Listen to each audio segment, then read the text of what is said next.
नमस्कार, मैं हेमंत बघेल आप सभी का बहुत बहुत स्वागत करता हूं अपने इस YouTube चैनल में।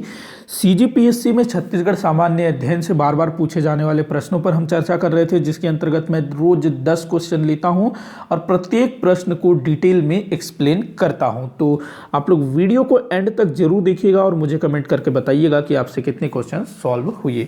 तो पहला प्रश्न देख लेते हैं। तो पहला प्रश्न दिया है, निम्न कथनों पर विचार करिए। तो देख लेते हैं, विचार कर लेते हैं। पहला कथन दिया है, छत्तीसगढ़ का पहला जल विद्युत परियोजना कोरबा जिले में स्थापित हुआ। छत्तीसगढ़ राज्य में जल विद्युत परियोजनाएं भी हैं, मतलब कि हमारे छत्तीसगढ़ में जो है जल से विद्युत उत्पादन किया जाता है। तो पहला जो जल विद्युत परियोजना है वो कोरबा जिले में स्थापित हुआ, ये बोल रहा है, बिल्कुल सही है। कोरबा जिले में जो हसदो नदी पर मिनी माता हसदेव बांगो परियोजना है ना, तो वहीं पर 120 मेगावाट जल विद्युत उत्पादित किया जाता है। कितना? 120 मेगावाट जल विद्युत। यहाँ पर 40 मेगावाट के 3 यूनिट स्थापित है। 40 के 3, तो 40 को 3 से गुणा करेंगे तो 120 मेगावाट यहाँ पर जल विद्युत उत्पादित किया जाता है। इसकी स्थापना 1994-95 में हुई थी, ध्यान रखना। तो पहला पॉइंट आपका बिल्कुल सही है। उसके बाद अगला दिया है, सीकासार जल विद्युत परियोजना पैरी नदी पर है। जी हाँ, बिल्कुल सही है। सीकासार जल विद्युत परियोजना कहाँ पर है? पैरी नदी में। ये गरियाबंद जिले के अंतर्गत आता है। 2006 में इसकी स्थापना हुई थी, सीकासार परियोजना की। और यहाँ पर ना 7 मेगावाट जल विद्युत उत्पादन किया जाता है। कितना? 7 मेगावाट, 7 यहाँ पर 3.5 मेगावाट की 2 इकाइयाँ लगाई गई है। कहाँ पर? पैरी, जो सीकासार परियोजना है गरियाबंद जिले में। इसके अलावा ना एक और परियोजना है गंगरेल बांध में। गंगरेल बांध जो कि धमतरी में है, 2004 में स्थापित हुआ था यहाँ पर जल विद्युत परियोजना। और यहाँ पर ना 10 मेगावाट जल विद्युत उत्पादन किया जाता है। यहाँ पर 2.5 मेगावाट की 4 इकाइयाँ लगी हुई है। तो दूसरा पॉइंट भी आपका बिल्कुल सही है। तीसरा बोल रहा है, बोधघाट परियोजना में 120 मेगावाट विद्युत उत्पादन किया जाता है। भाई बोधघाट परियोजना जो कि बस्तर में प्रस्तावित है, अभी तक बना नहीं है, तो ये आपका बिल्कुल गलत है। यहाँ से भी ना मतलब जल विद्युत उत्पादन करने की बात कही जा रही है, लेकिन भाई पहले बंद तो जाए ना, ये काफ़ी सालों से अटका हुआ है। तो आपका 1 और 2 यहाँ पर सही है। हमारे छत्तीसगढ़ में 3 स्थानों पर जल विद्युत परियोजनाएं संचालित है, ध्यान रखना। एक तो कोरबा में हो गया, मिनी माता हसदो बांगो जो बांध है वहाँ पर। उसके बाद सीकासार जो पैरी नदी में है गरियाबंद। उसके बाद गंगरेल बांध में धमतरी। इसके अलावा एक और है, हसदो नदी में ही ना एक और यूनिट लगा हुआ है, जिसमें 1.7 मेगावाट जल विद्युत उत्पादन किया जाता है। तो टोटल 4 स्थानों में जल विद्युत उत्पादन होता है। तो ये आप लोग ध्यान में रखेंगे। आगे बढ़ते हैं। अच्छा, आंसर क्या होगा? 1, 2 सही है, तो ये आपका राइट होगा। अगला क्वेश्चन देखते हैं, निम्न कथन पर विचार कीजिए। अधिकतर मैंने इसी टाइप के क्वेश्चन लिए हैं। तो साहित्य में छत्तीसगढ़ी भाषा व इस क्षेत्र के लिए छत्तीसगढ़ शब्द का प्रयोग सर्वप्रथम खैरागढ़ के दरबारी कवि द्वारा किया गया था। तो ये जो है ना चीज़ काफ़ी बार पूछा जा चुका है। तो साहित्य मतलब कि लिटरेचर, किसी कहानी, कविता, काव्य में छत्तीसगढ़ी भाषा और इस क्षेत्र के लिए छत्तीसगढ़ शब्द का प्रयोग सर्वप्रथम खैरागढ़ के राजा का नाम था दलराम राव। और जो खैरागढ़ के जो राजा थे वो थे लक्ष्मीनिधि राय। राजा थे लक्ष्मीनिधि राय और दरबारी कवि थे दलराम राव। तो जो दलराम राव था, इसने अपने राजा लक्ष्मीनिधि राय को खुश करने के लिए एक कविता लिखी थी और उस कविता में छत्तीसगढ़ी शब्द मतलब बोली उसका प्रयोग किया था और साथ ही साथ इस क्षेत्र के लिए छत्तीसगढ़ शब्द का प्रयोग किया था। तो ये आपका बिल्कुल सही है। कवि का नाम जो दरबारी कवि था दलराम राव और खैरागढ़ के राजा थे लक्ष्मीनिधि राय, ध्यान रखना। अगला क्वेश्चन है, रामायण काल में यह क्षेत्र दक्षिण कोसल कहलाता था। जी हाँ, बिल्कुल सही है। रामायण काल में इस क्षेत्र को दक्षिण कोसल कहा जाता था।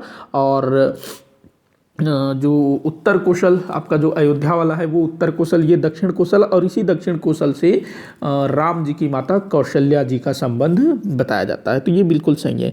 तीसरा है, गुप्त काल में बस्तर क्षेत्र महाकांतर के नाम से जाना जाता था। जी हाँ, बिल्कुल सही है।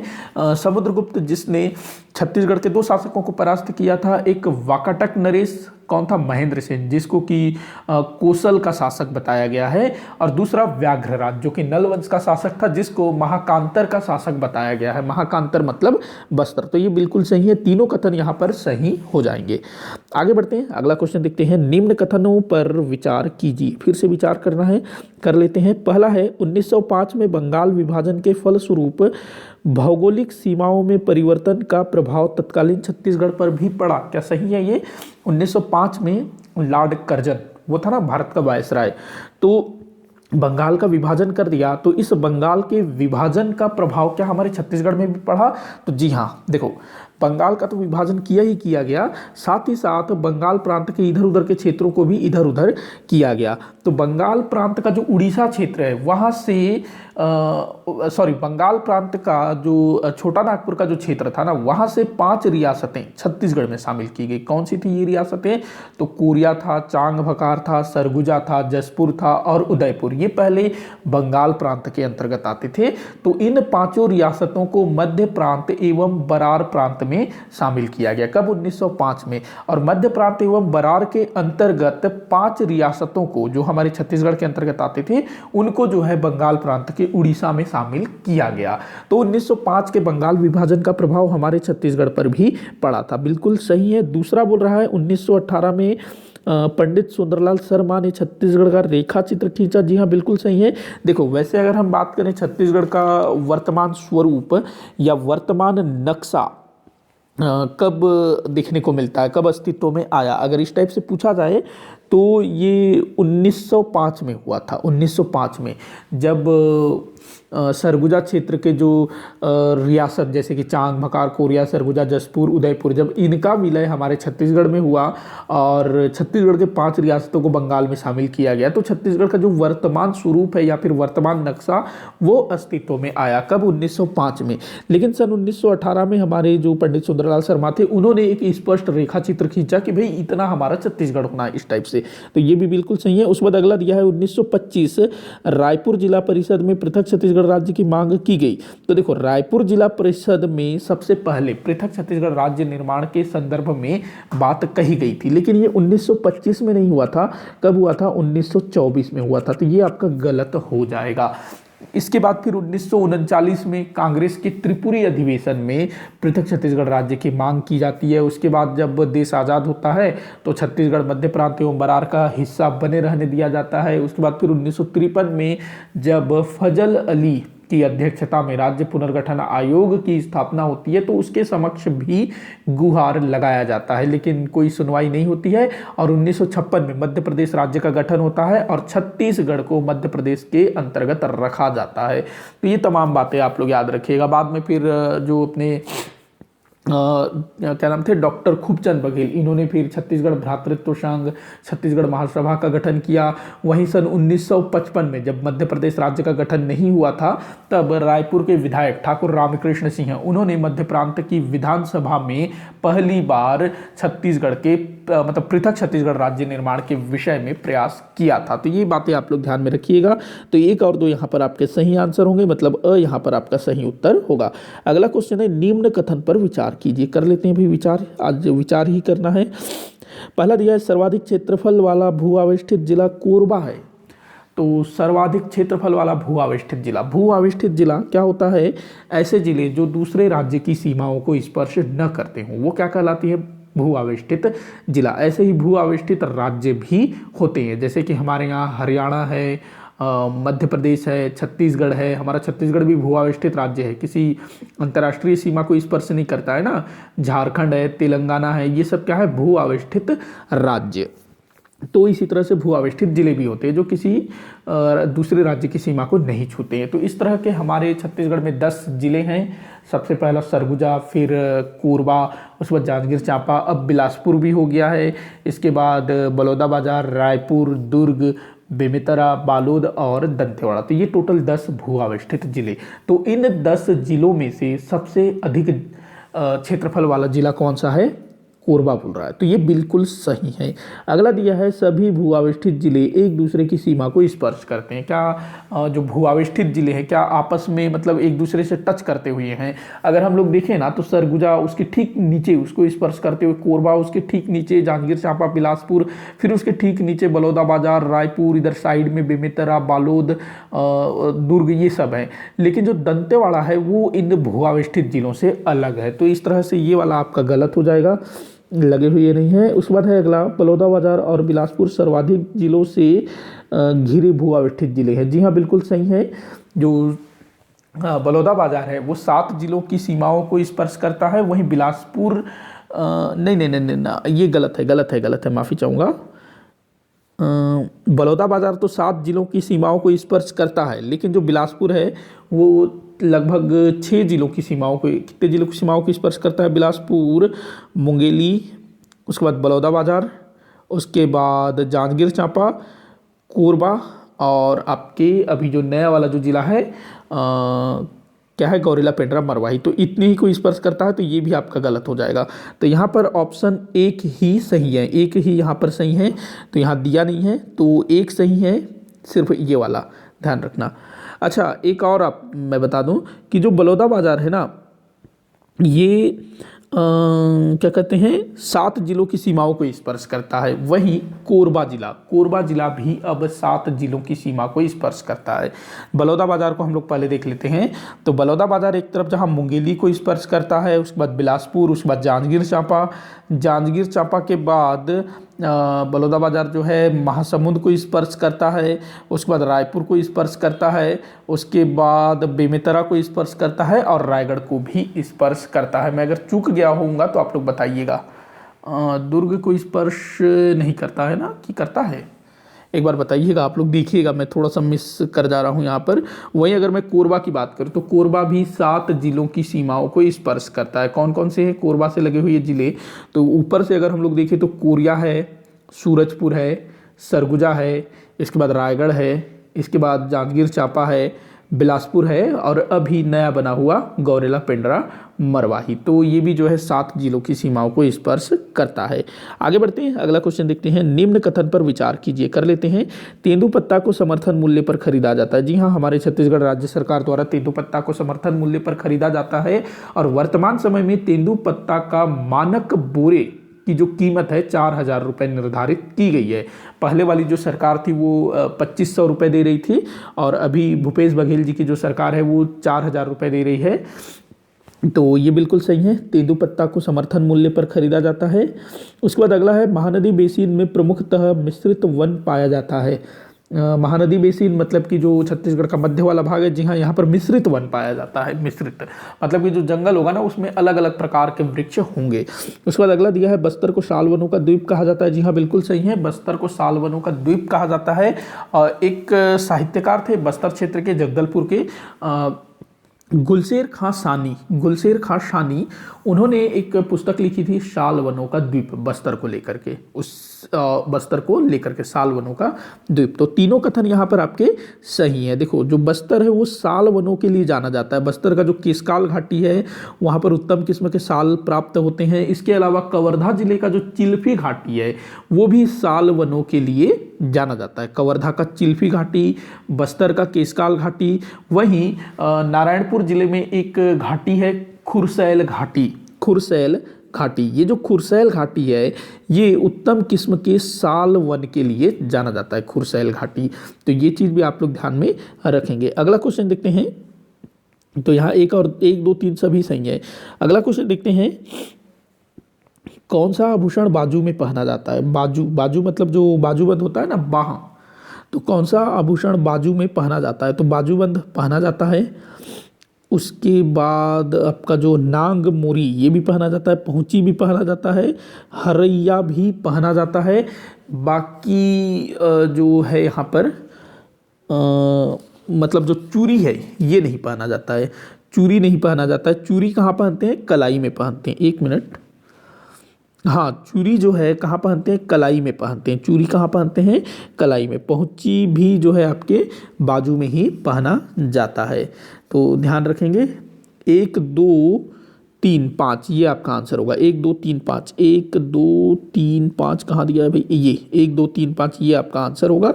इसके अलावा और भी दूसरे जो गहने हैं उनके बारे में आप लोग देखिएगा। अगला क्वेश्चन देखते हैं, सुमेलित करने वाला क्वेश्चन है। मराठा कालीन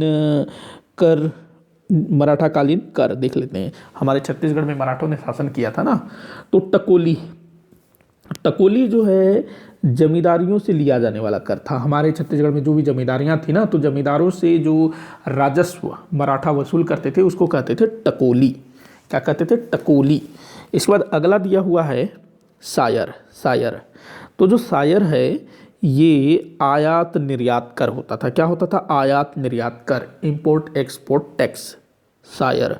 उस वक्त पंडरी ये क्या होता था, गैर कृषक वर्ग से लिया जाने वाला कर। गैर कृषक वर्ग मतलब कि कोई कुछ भी काम करता हो, कोई बढ़ई हो, लोहार हो, जो खेती बाड़ी नहीं करता हो, वैसे लोगों से जो कर लिया जाता था उसको कहते थे पंडरी।